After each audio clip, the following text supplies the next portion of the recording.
હવે ટ્રેડેસ્કેન્શિયા એના પર્ણની છાલ એટલે ઉપરી અધિસ્તર. ટ્રેડેસ્કેન્શિયા એટલે કે રીહો એક વનસ્પતિનું નામ છે. એના પર્ણની છાલ જે એને ઉખાડવાની અને તેની સ્લાઇડર પર મૂકવાની. સ્લાઇડર એટલે મેં તમને કહ્યું કે આવી કાચની સ્લાઇડર આવે અને પછી તેના પર મૂકવાનું, તેના પર પાણીનું ટીપું મૂકો, તેમાં તમારે મિથિલિન બ્લુ અથવા તો અભિરંજક આયોડિન કે જે હોય તે નાખો. હવે શું કહે છે કે એનું સૂક્ષ્મદર્શક, સંયુક્ત સૂક્ષ્મદર્શક પર અવલોકન કરવાનું. તો શું થાય તો કે લીલું રંજક દ્રવ્ય ક્લોરોફિલ ધરાવતી નાની લીલી કણિકાઓ તરીકે હરિતકણો જોવા મળે. ટૂંકમાં સમજો કે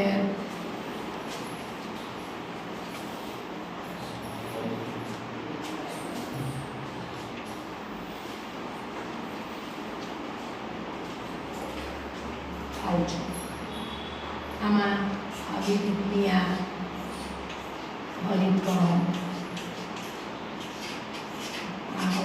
છે.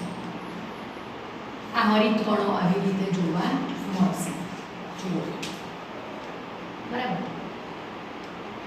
હવે શું કહે છે, સ્લાઇડર પર મૂકેલા પર્ણ પર ખાંડ કે મીઠાના સાંદ્ર દ્રાવણનું ટીપું મૂક્યું. જે પર્ણ મૂક્યું ત્યાં ખાંડ કે મીઠું એનું સાંદ્ર દ્રાવણ, વધારે ખાંડ કે મીઠું નાખેલું ટીપું અને પછી એકાદ મિનિટ રહીને ફરીથી તેનું સૂક્ષ્મદર્શક યંત્રને અવલોકન કરવું.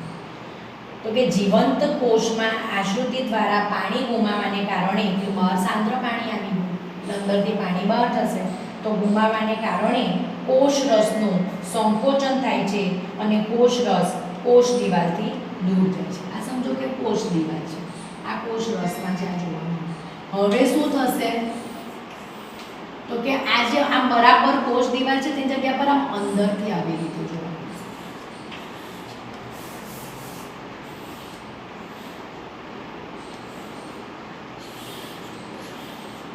આ કોષ દિવાલ આવી રીતે આ અંદરથી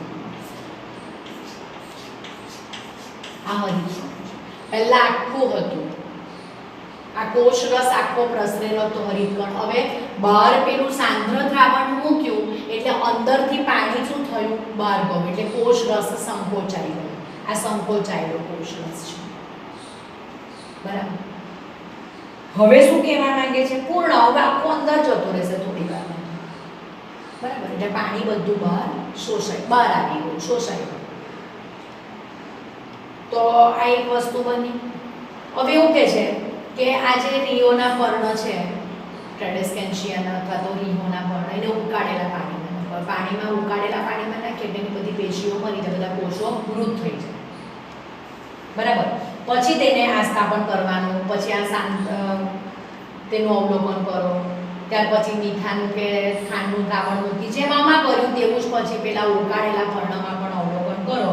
તો શું થાય તો કે કોષ રસની પહેલાની પરિસ્થિતિ, પછી પાણી મૂકો, પછી તેને ખાંડ કે એનું દ્રાવણ મૂકો, કોઈ ફરક પડશે નહીં.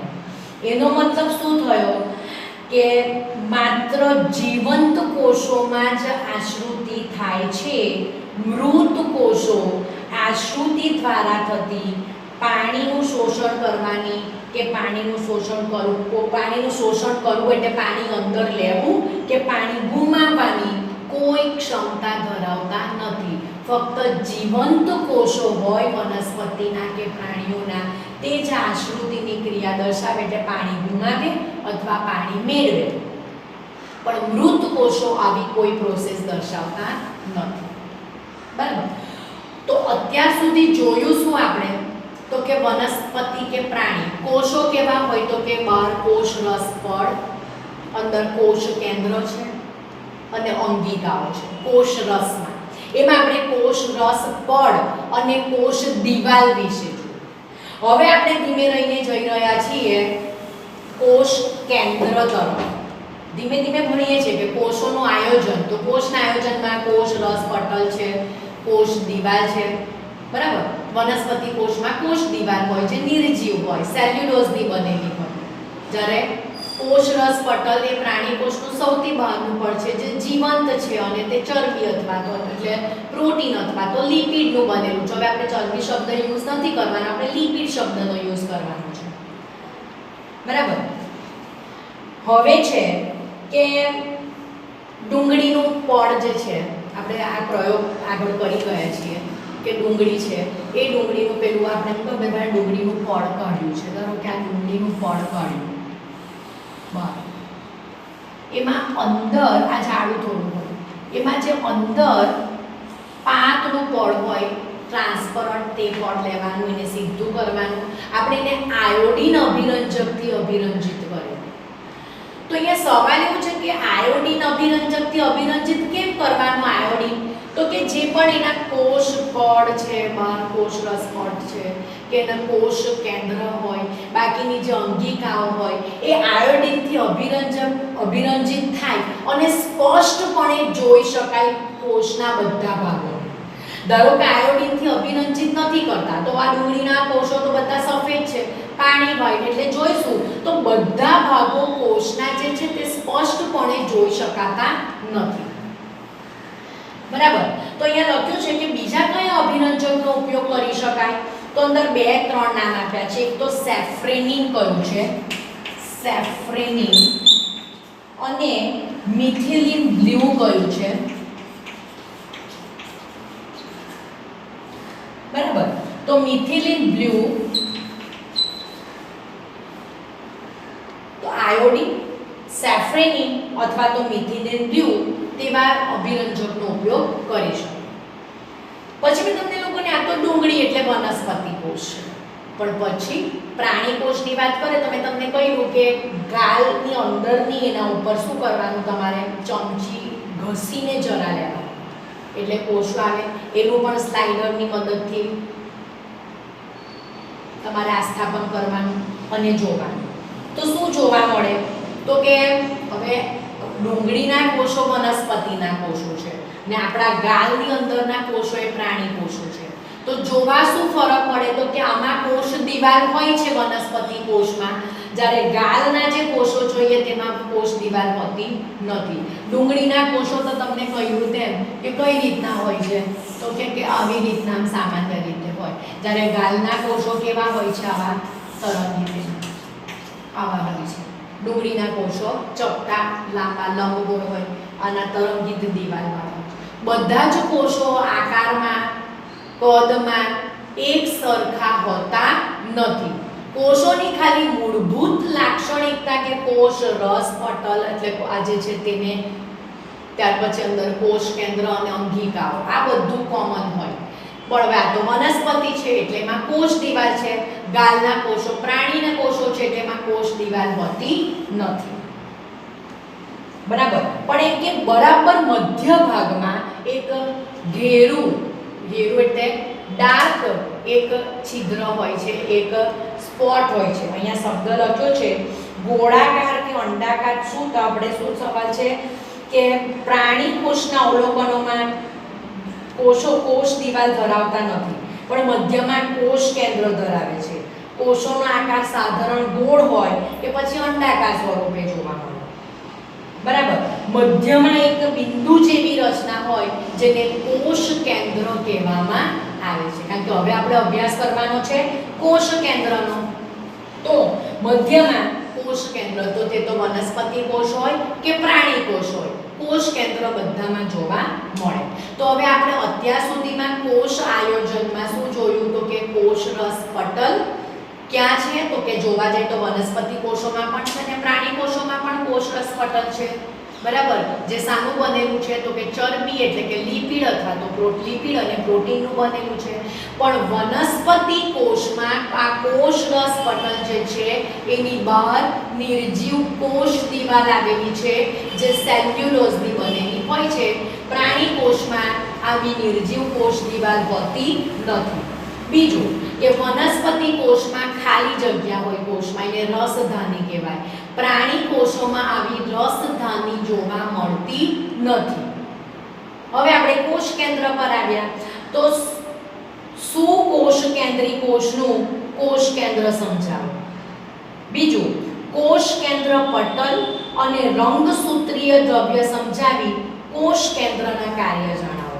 હવે એટલે સમજો કે વનસ્પતિ હોય એટલે કોઈ પણ વનસ્પતિ હોય કે પ્રાણીઓ હોય, સામાન્ય રીતે સજીવોનું આ જે વર્ગીકરણ છે એમાં આદિ કોષ કેન્દ્રીય અને સુકોષ કેન્દ્રીય. હવે આદિ સુકોષ કેન્દ્રીય એટલે કોષ કેન્દ્ર સંપૂર્ણ વિકસિત હોતું નથી, અપૂર્ણ વિકસિત, બરાબર. અને જેમાં કોષ કેન્દ્ર સંપૂર્ણ વિકસિત હોય એને સુકોષ કેન્દ્રી અથવા તો યુકેરિયોટિક કહેવામાં આવે.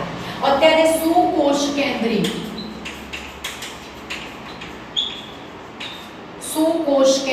કોષનું કોષ કેન્દ્ર કેવું હોય? સુકોષ કેન્દ્રી એટલે સંપૂર્ણ વિકસિત કોષ કેન્દ્ર વાળું કોષો. એ સુકોષ કેન્દ્રી કોષનું કોષ કેન્દ્ર કેવું હોય? તો એ કોષ કેન્દ્રમાં કોષ કેન્દ્ર પટલ અને રંગસૂત્રીય દ્રવ્ય. એકચ્યુઅલી આ કોષ છે, સમજો કોષ ગોળ જ હોય એવું જરૂરી નથી. કોષ કેન્દ્ર, હું કોષ કેન્દ્રને જુઓ ડ્રો કરું છું કે કેવું હોવું જોઈએ.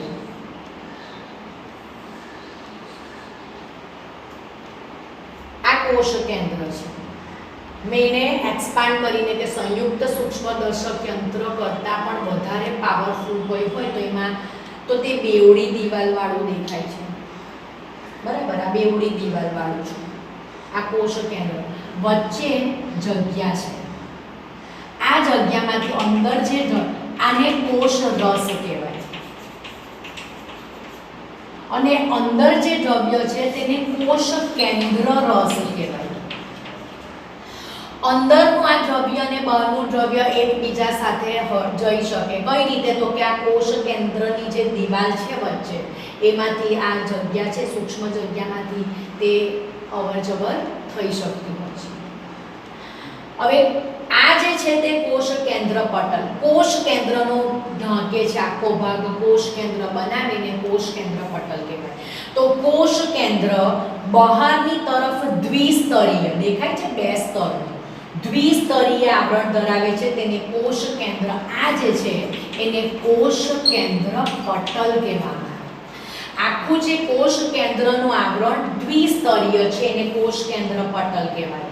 કોષ કેન્દ્ર પટલમાં જે છિદ્રો આવેલા છે એ છિદ્રો દ્વારા દ્રવ્યોનું કોષ કેન્દ્રની અંદર તરફ અને બહાર કોષ રસ તરફ પરિવહન થતું હોય છે. અંદરથી બહાર અને બહારથી અંદર આ વચ્ચે જે છિદ્ર છે અત્યંત સૂક્ષ્મ હોય, તેના દ્વારા કોષ જ નથી દેખાતો તેનું કોષ કેન્દ્ર, તેમાં વચ્ચેની જગ્યા બધું અત્યંત સૂક્ષ્મ અવલોકન છે તો જોવા મળે છે. હવે આ કોષ કેન્દ્રની અંદર શું છે? તો કે જે કોષો વિભાજન અવસ્થામાં ન હોય તેમાં રંગસૂત્રીય દ્રવ્ય દોરીના જથ્થા જેવી રચના. હવે જરા પહેલા સમજો કે આ કોષ કેન્દ્રમાં શું છે?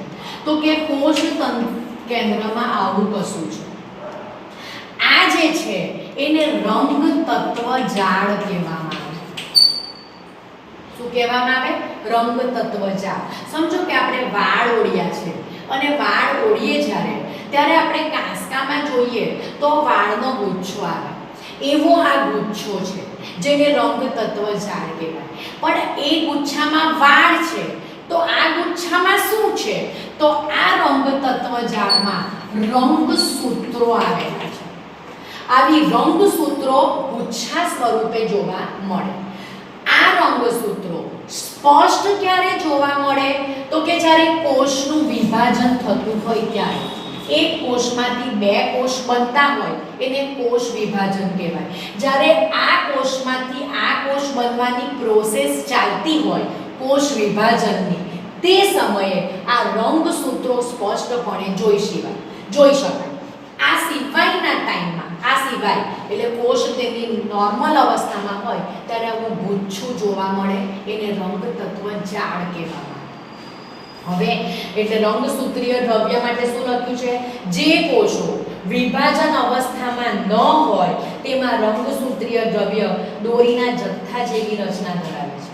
હવે આ રંગસૂત્રો કેવા હોય, અંદર કશું નથી આપ્યું પણ એક નાની એની ફિગર ડ્રો કરીએ કે આમ સામાન્ય રીતે રંગસૂત્ર અત્યારે હું ડ્રો કરું છું તેવા હોય.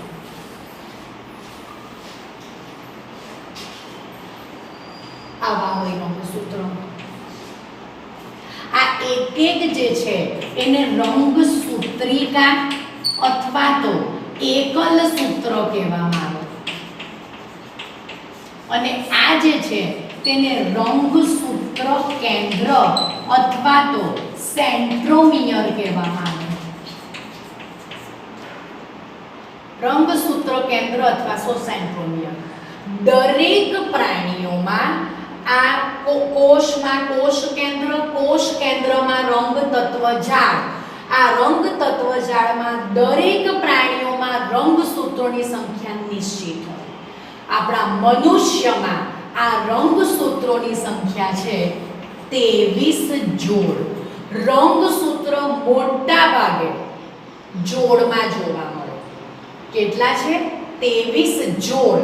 23 જોડ એટલે કેટલા થયા? 46 રંગસૂત્રો. આ રંગસૂત્રોનું શું મહત્વ? તો કે રંગસૂત્ર પર જનીન દ્રવ્ય ડીએનએ આવેલું છે. ડીએનએ. રંગસૂત્ર પર જનીન દ્રવ્ય ડીએનએ આવેલું છે. ડીએનએ નું આખું નામ ડીઓક્સી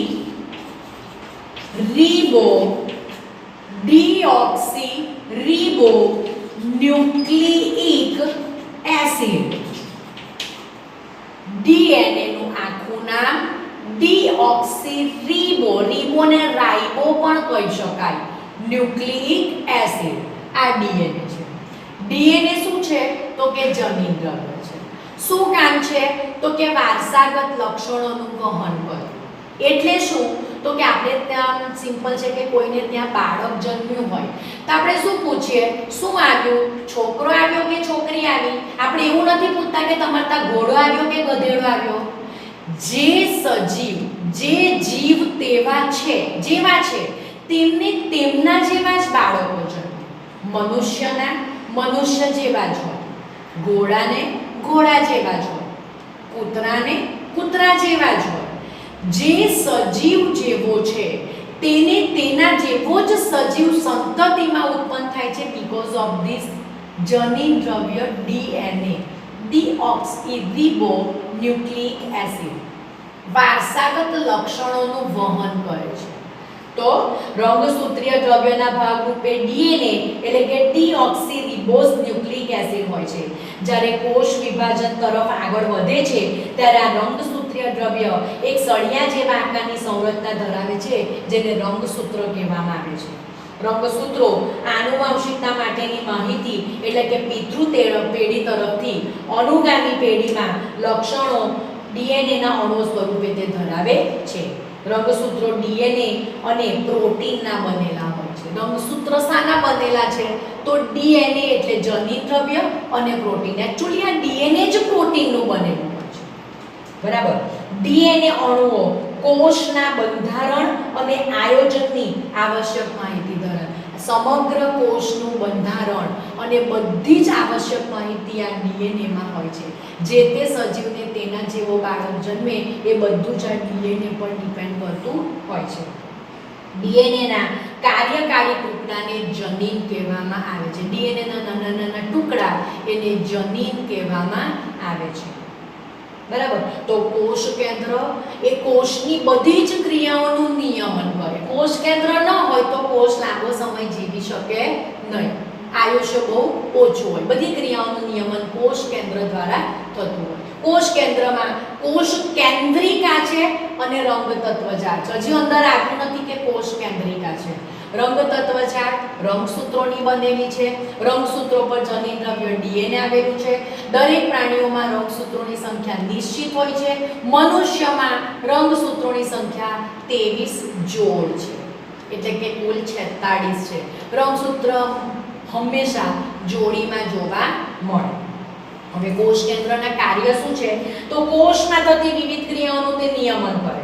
બીજું, કોષીય પ્રજનનમાં કેન્દ્રસ્થ ભાગ ભજવે છે. આ પ્રક્રિયાને કારણે જ એક કોષના વિભાજનથી બે નવા કોષ ઉત્પન્ન થાય છે. કોષની રાસાયણિક પ્રવૃત્તિ દ્વારા કોષનો વિકાસ થાય છે અને પરિપક્વતા તરફ આગળ વધે તે માટે પણ કોષ અગત્યનો ભાગ ભજવે છે. એટલે કોષ કેન્દ્ર એ કોષના વિભાજનમાં, તેને ઉછેર એટલે કે કોષનો વિકાસ કરવામાં, તેની પરિપક્વતામાં ખૂબ અગત્યનો ભાગ ભજવે છે. રંગસૂત્રમાં રહેલ જનીન દ્રવ્યના અણુઓ વારસાગત લક્ષણોની માહિતી ધરાવે છે અને તેના દ્વારા વારસાગત લક્ષણોનું અનુગામી એટલે ત્યાર પછીની પેઢીમાં વહન થાય છે. જેમ કે પિતૃ પેઢીમાંથી બીજી પેઢીમાં એટલે કે પુત્રમાં વારસાગત લક્ષણો આવે છે. તો આ થોડું ઘણું થયું કોષ કેન્દ્ર. હવે હજી પાછા રંગસૂત્ર વિશે જ આપેલું છે કે રંગસૂત્ર કોને કહેવાય, તો મેં તમને સમજાવ્યું. બરાબર. આ છે પ્રશ્ન નંબર 1. આ બન્યા તે પ્રશ્ન નંબર 20 છે. 21મો છે કે રંગસૂત્ર એટલે શું, તો પહેલામાં અંદર આમાં 21માં આવી ગયું છે. હવે છે કે કોષ કેન્દ્રના આધારે સજીવ કોષના પ્રકાર જણાવો. તો કોષ કેન્દ્રના આધારે સજીવ કોષના પ્રકાર કેટલા, તો કે 2 પ્રકાર. બરાબર. કોષ કેન્દ્રના આધારે ફરીથી અત્યારે જોઈએ કે શું જોયું, તો કે આપણે જોયું કે કોષ રસ પટલ, વનસ્પતિ કોષમાં બાર કોષ દીવાલ જે સેલ્યુલોઝની બનેલી છે. બરાબર. પ્રાણી કોષમાં બહારની જે દીવાલ છે કોષ રસ પટલ જે પ્રોટીન અને લિપિડનું બનેલું છે. મધ્યમાં કોષ કેન્દ્ર છે. કોષ કેન્દ્રમાં શું છે તે સમજો. હવે જોવાનું છે કોષ કેન્દ્રના આધારે કેટલા પ્રકાર, તો કે કોષ કેન્દ્રના આધારે કોષોના પ્રકાર 2 થાય. કોષ કેન્દ્રના આધારે એક આદિ કોષ કેન્દ્રી અને સુકોષ કેન્દ્રી. એટલે એવા પણ સજીવ છે જેમાં કોષ કેન્દ્ર પ્રાથમિક કક્ષાનું હોય, સંપૂર્ણ સુવિકસિત નથી હોતું. કોણ? કોષ કેન્દ્ર. એટલે કે કોષનો આ મધ્યનો ભાગ સુવિકસિત હોતો નથી એને આદિ કોષ કેન્દ્રી અથવા તો પ્રોકેરિયોટિક કહેવાય. પ્રોકેરિયોટિક અંદર બધું લખેલું છે. અને સુકોષ કેન્દ્રી એને યુકેરિયોટિક કહેવાય, જેમાં કોષ કેન્દ્ર સુવિકસિત છે. તો કોષ કેન્દ્ર પટલની હવે આદિ કોષ કેન્દ્રીમાં શું હોય છે, તો કે આ કોષ વચ્ચે જે છે એમાં સ્પષ્ટ કોષ કેન્દ્ર પટલ હોતું નથી, ગેરહાજરી હોય. તો તેને કારણે કોષનો કોષ કેન્દ્રીય પ્રદેશ ઓછો વિકાસ પામેલો હોય છે. એટલે કોષ કેન્દ્રીય પ્રદેશ બહુ વિકાસ પામેલો હોતો નથી. તેમાં પ્રાથમિક એટલે આદિ કોષ કેન્દ્ર હોય છે. તેમાં અવિકસિત કોષ કેન્દ્રીય પ્રદેશમાં કોષ કેન્દ્ર અવિકસિત હોય છે અને એમાં માત્ર ન્યુક્લિક એસિડ હોય છે જેને ન્યુક્લિઓઇડ કહેવામાં આવે છે. ન્યુક્લિક એસિડ આદિ પ્રકારનું એટલે એને ન્યુક્લિઓઇડ કહેવામાં આવે છે. તેમાં કોષ કેન્દ્ર પટલ એટલે આ જે બહારનું પડ છે તે, તેમજ પટલીય કોષીય અંગિકાઓની પણ જે બધી અંગિકાઓ છે આપણે શીખી ગયા, લાઇસોસોમ, રિબોસોમ, બરાબર, ગોલ્ગી પ્રસાધન, તો આ જેટલી અંગિકાઓ હોય એને પણ પટલ હોય. તો એ અંગિકાઓને પણ પટલ હોતા નથી. જેમ કે બેક્ટેરિયાનો કોષ આદિ કોષ કેન્દ્રી છે.